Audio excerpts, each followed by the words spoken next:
So here are we with the opportunity to offer puja, recollect the triple jewels, recollect our commitment to heart cultivation. Yeah, so with me leading, we'll chant the beginning of the morning and evening chanting, and then we'll do the recollection on the Buddha's words of loving kindness. Yeah. So I'll just offer candles and incense at the shrine.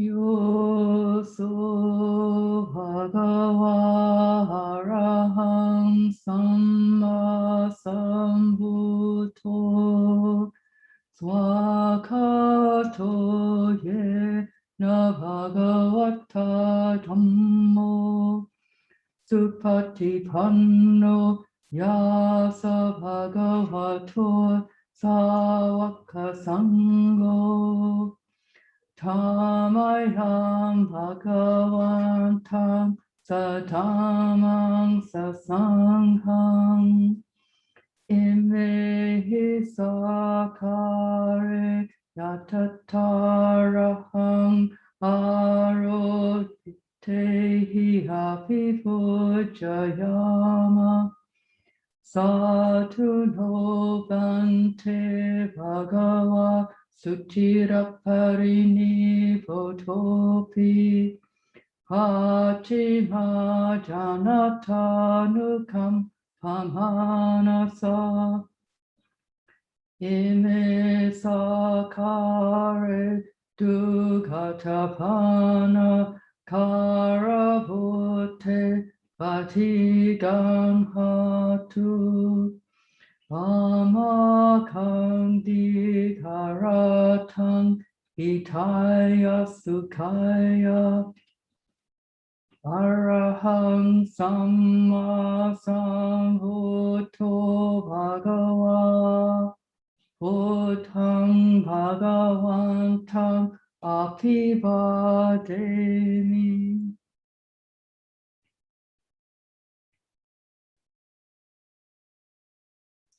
Swakato Bhagavata Dhammo Dhammang Namasami.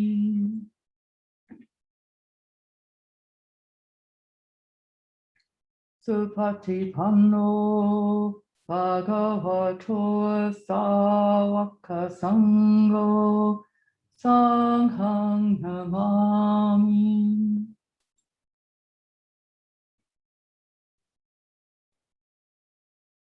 Anvayam Buddhasa Bhagavato Pavaga Ganam Karoma Sehe Namo Tassa Bhagavato Arahato Samma Sambuddhassa Namo Tassa Bhagavato Arahato Samma Sambuddhassa Namo Tassa Bhagavato Arahato Samma Sambuddhassa.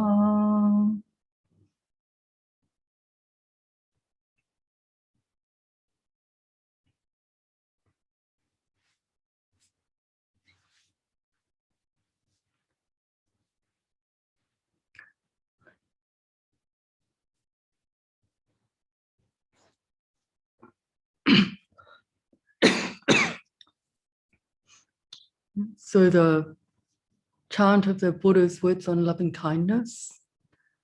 Now let us chant the Buddha's words on loving kindness. This is what should be done by one who is skilled in goodness and who knows the path of peace. Let them be able and upright, straightforward and gentle in speech, humble and not conceited, contented and easily satisfied, unburdened with duties, and frugal in their ways, peaceful and calm, and wise and skillful, not proud and demanding in nature. Let them not do the slightest thing that the wise would later reprove, wishing in gladness and in safety. May all beings be at ease. Whatever living beings there may be, whether they are weak or strong, omitting none, the great or the mighty, medium, short or small, the seen and the unseen, those living near and far away, those born and to be born, may all beings be at ease. Let none deceive another or despise any beings in any state. Let none through anger or ill will wish harm upon another, even as a mother with her life protects her child, her only child, so with a boundless heart should one cherish all living beings, radiating kindness over the entire world, spreading upwards to the skies and downwards to the depths, outwards and unbounded, freed from hatred and ill will, whether standing or walking, seated or lying down, free from drowsiness. One should sustain this recollection. This is said to be the sublime abiding. By not holding to fixed views, the pure-hearted one, having clarity of vision, being freed from all sense desires, is not born again into this world.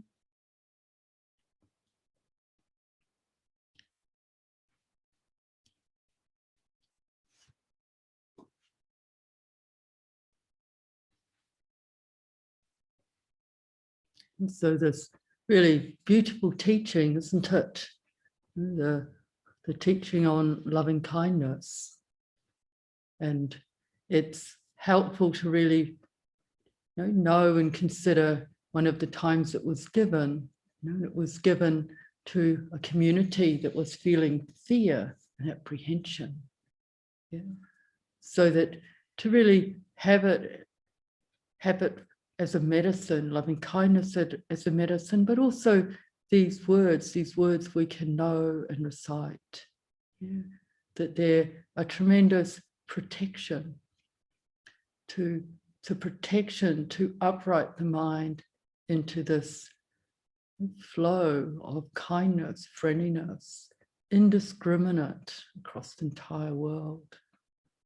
And this is a teaching, isn't it, on what it's like, what it looks like, what it is a lived thing to be centered from the heart. This lovely quality of uprightness that I've been talking about, the uju, in here. Straightforward, gentle, humble, not conceited, peaceful, calm, wise, skillful. It can sound like things we're not, but these are natural inflections of a citta, when it isn't in fear. So, the first part of this chant is really saying, well, this is what ethical living looks like. This kind of tenderness and care with which we can live, and this wishing, may all beings be safe, and may they live at ease. So to really feel that kind of benediction that in a way naturally springs from the heart. And so we come through a whole process in this chant, don't we? The kind of ethical living. Then Buddha points to kind of samadhi or collectedness of heart, the cultivation of heart, of metta. So we could see this as a kind of both a lived thing, but also a meditative process. Really coming into this experience of kindness and letting it, rather than being cramped and tight, just spread and generate and be freed, freed out of the confines of space and time. Across upwards to the skies, across the entire world, and may everything be bathed in this protective quality. And then in this process that the Buddha is pointing to, you come to certain understandings. If we're sustaining this orientation, letting the mind turn away from hatred and ill will, really cultivating this deep friendliness and well-wishing here, there, and everything. Then certain clarity starts to arise. And this last part of the chant, not holding to fixed views, having clarity of vision. So how did we get there from the beginning? What really happened in this process, the Buddha's pointing to. And it's something really to consider. Something's being taught to us here, what this heart that's centered in loving kindness looks like, and in a way what it yields, what it helps us understand. And as you pick up one part of the teaching and all of it's there. The teaching is so holographic, And in my experience in picking up this teaching on really coming into the present moment, coming out of hostility, out of aversion, really uprighting the mind, cultivating what is good and helpful, and putting down what is unhelpful. A clarity and stability of citta starts to arrive. And this energetic process, citta, whatever we call it, this energetic process has enough capacity and enough stability and enough presence to really start looking at things straight on.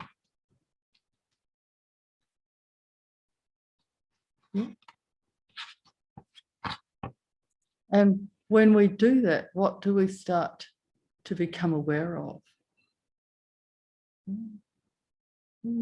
What happens when we've actually slowed things down enough so that we can really attend to what is here? We're sitting, the mind is open, receptive. It isn't in this kind of struggle with the hindrances. It's actually completely present. Certain things start to become clear, and what certainly here really starts to shine forth is the movement of things. Things are in this process. A breath washes through. Sensations come and go. Thought comes and goes. Sounds come and go. Everything is alive and in movement. And what happens if we start really attuning to this process, the actual movement of things, the fact that what this next moment will be like is completely uncertain. We can have some idea from the conditions that have been established, but actually, what will your next thought be, your next feeling? If we really stay on the emerging edge of the present moment, what's it like? So the chitta settles and we start to recognize that everything, rather than being a thing, is a process. It's a process of coming into being, staying for a while, and falling away. And the more clearly we see into that, the more we see, in a way you could say, and the language is clumsy, but everything's its own thing. And the way we label it, the way we perceive it, these are just conventions and they're completely inadequate. Things belong in a way to themselves, but that may not make sense, but the tendency of our thinking mind is to grasp everything, to decide what everything is, to label it, to kind of fix it. But things do their own thing. And the more we see this, the more the tendency to view softens. You realize, hey, I mean, we can really see it in this retreat. Is it morning? Is it evening? Is it afternoon? Depends where you're sitting. Is it a sunny day? Is it raining? Really depends. Now I could make some declaration on the nature of time and space, but it would be dependent on my experience here. And yes, the sun is shining, but this morning it was cold and frosty. It's probably hard for some of you to believe it could ever be cold.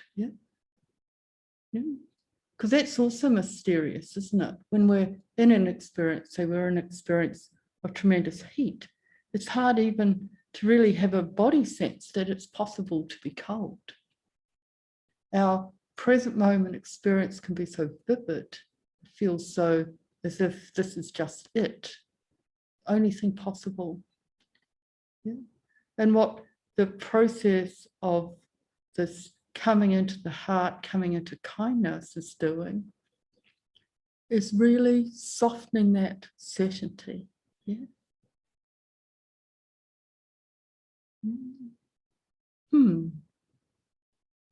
This lovely word from the time I know that Ajahn Chah would use, uncertain, unsure.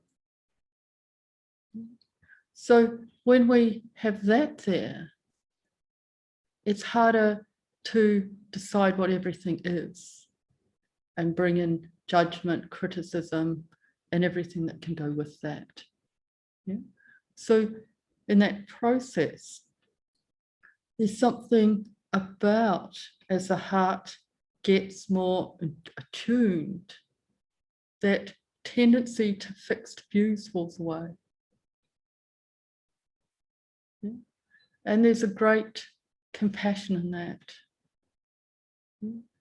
Because the kind of tendency to have views about ourselves is really one of the great pains of human consciousness, isn't it? These senses of criticism, non-allowing. Whereas, it's not like that at all. And what is this being? It's a process. And it's a process that arises dependent on conditions. When I see some of your faces at the top of the screen, something happens here. Yeah? Everything starts changing. Yeah. When the sun shines, it feels like one thing. When it rains, it feels like another. Yeah. It's this kind of movement. The chitta is affected by perception and feelings. We get the shifting sense of who we are, what we experience. Yeah? So to stay attuned to that, and it can feel really hard not to take a position on everything, who we are, what that is. But the more we can soften it with, it looks like this, yeah. And particularly in our relationship with others.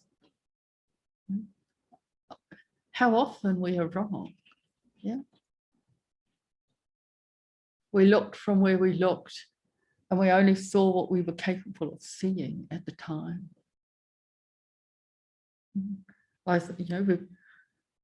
Some of you know the kind of funny experience I had. I said I was at Bodh Gaya one Wesak many decades ago.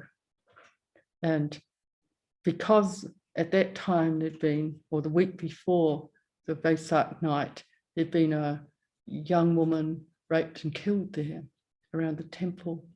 And I'd gone to the monk in charge of the Bodhi tree temple, the whole surround, and said, look, here am I going to be here on Vaisakha Puja. Could I please spend the night in the temple grounds? And he definitely tried to dissuade me because, Bodh Gaya was incredibly poor and desperate place at that time. It may well still be. The Bihar is very poor. And there was a lot of violence there.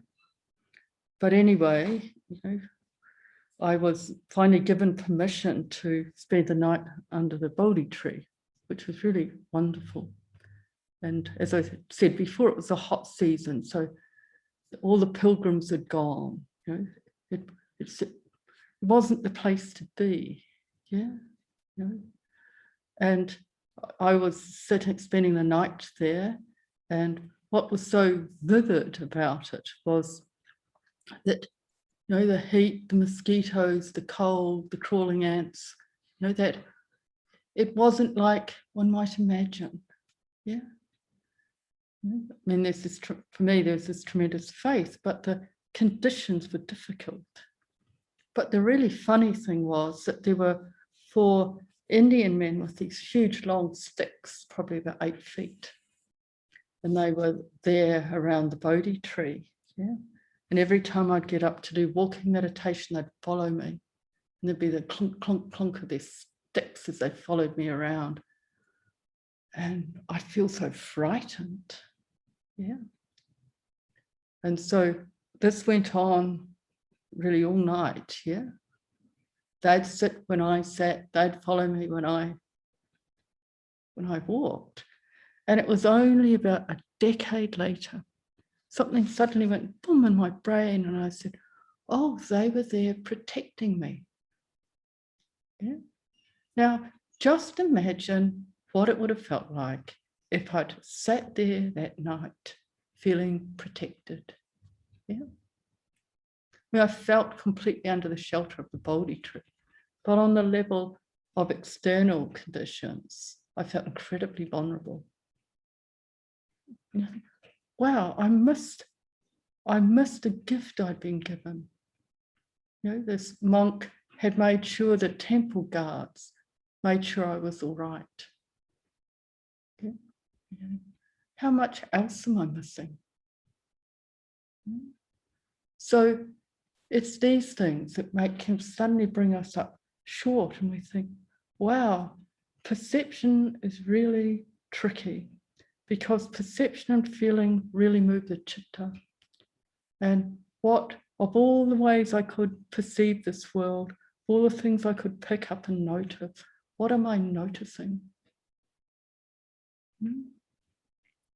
And I guess why I picked up, fear, the sense of not feeling comforted by them, was partly too because of what had happened earlier. Yeah. So there was that fall, but I was just so determined, having made this huge effort to be there. But what I missed, and each of you, all of us, have those experiences, don't we? They're really profound things that we're doing or seeing, and we actually can miss what's really going on. So it makes me cautious with the degree to which I grasp perceptions. Okay. What else might be here? Oh, this is happening. I'm giving it a certain meaning. And the meaning I've chosen to give it, what's it doing to this tender heart? Is it helpful? And it's not to be stupid, is it? But it's to be more reflective. There are times to be cautious. We have to be sensible, but to also be open. And I see that very much in our relationships with others. Like many of you actually work therapeutically with people. I can see what happens when these kind of fixed ideas happen. Why somebody's doing something.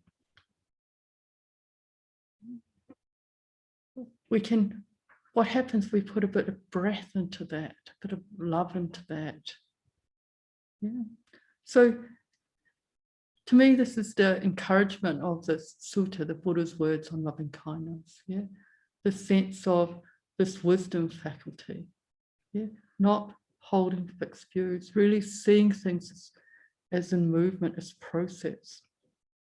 There is no Willa.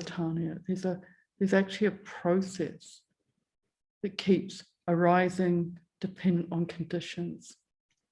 And the real thing of that is it makes it really imperative that I take responsibility for the conditions I establish. And I think that's the real challenge of the Buddha's teaching.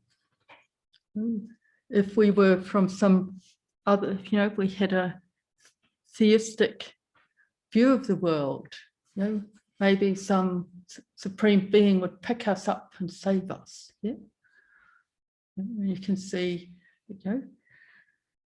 that there are ways of understanding that too, but that in my sense of practice here, it's like I really need to be taking care of this heart and how it relates to the world. I have responsibility here. I have responsibility to meet the world with heart qualities of love and compassion and to respond from that place. It's not somebody else's job. So it's a real encouragement to me, the sutta. How do we live in accordance with the Dhamma? What does it look like? And then how do we pick up these really beautiful teachings, not as something we're failing at? I'm not so calm, and am I easily contented? And on, a kind of reviewing these things and looking for the ways we're falling short, can we take them as encouragement and as a pointing to these qualities that are there when every chitta comes out of unwholesome states? It's not like one of us is especially bad. It's like the nature of the chitta is loving. So the work is to keep letting go of the obstructions to that, letting go of the ways we hold and frame reality that get in the way of love and friendliness.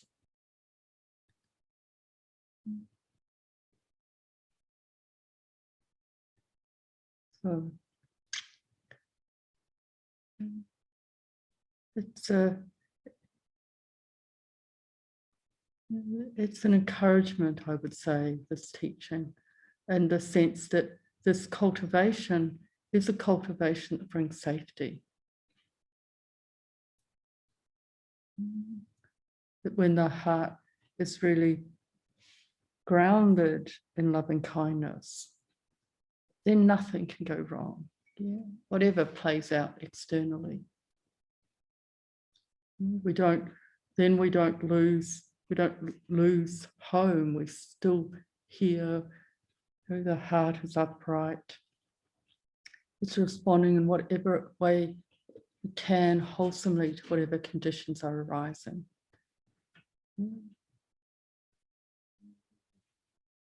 So this is the work, really, isn't it?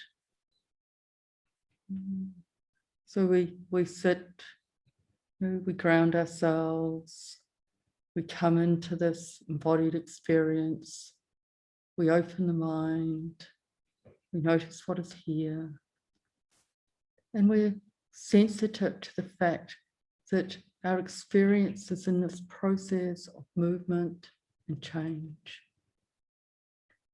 And one of the aspects of that is that the more we see this, the more the heart comes out of selfishness, self-cherishing, some sense of being completely separate, because we're so clearly the result of everything around us.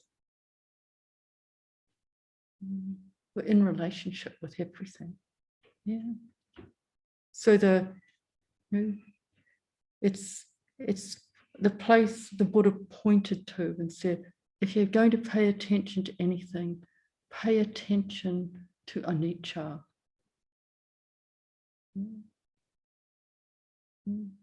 Because this untangles the grasping of the mind. And the only way we can really pay attention to anicca is when the heart is grounded, upright in love. Because it's love that allows us to be present to what is here, to the shifting texture of everything.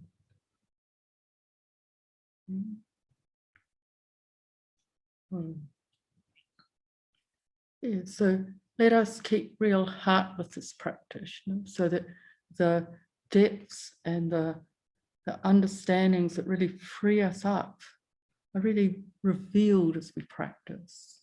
We're starting to get in alignment with them. Maybe that's enough, pick up and see what you find is helpful, what accords with your own understanding. Sadhu, sadhu, sadhu. Thank you, sister. So let us come into meditation, sit together, attune, let everything open up, and we'll close with some chanting at the end of practice.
So let us take the energy of our practice, the goodness we've been cultivating, that commitment to coming out of selfishness and contraction, into love, loving kindness.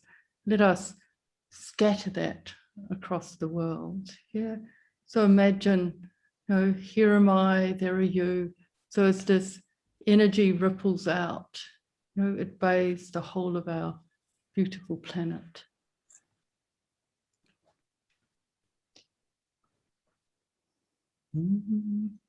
Now let us chant the verses of sharing and aspiration.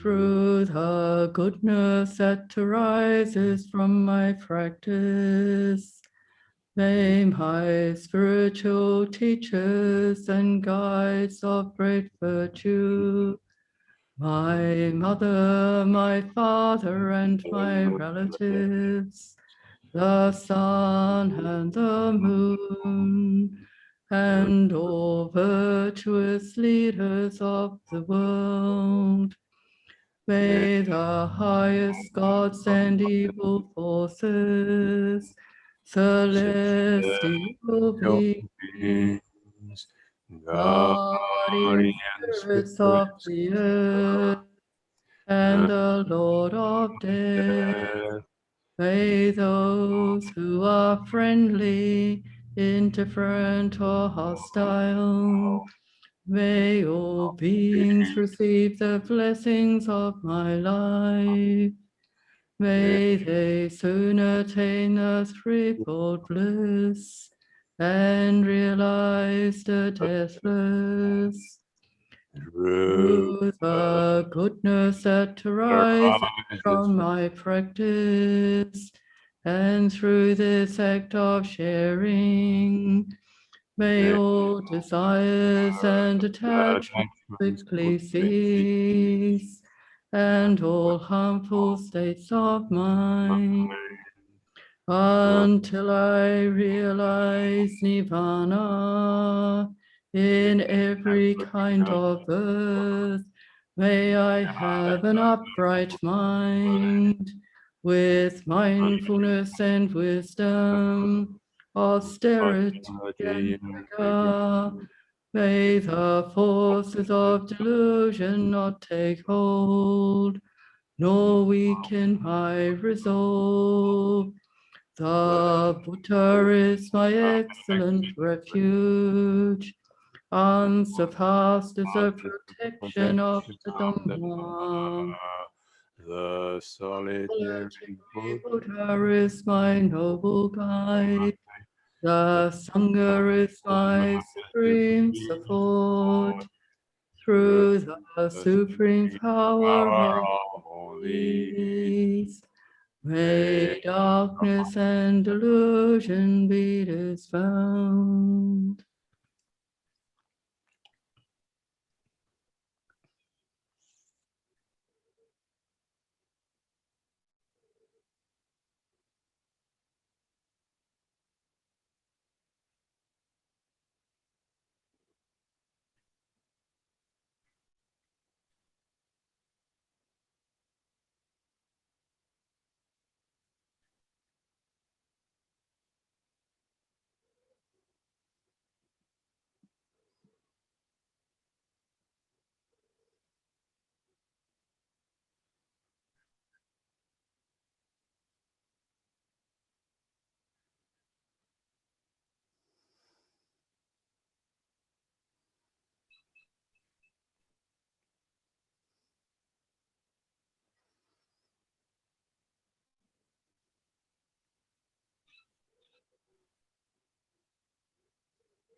The Lord, the perfectly enlightened and blessed one, I render homage to the Buddha, the blessed one.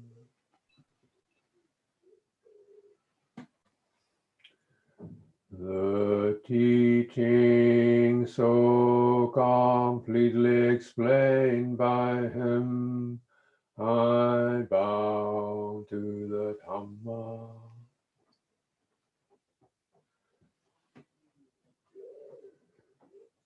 The Blessed One's disciples who have practiced well, I bow to the Sangha.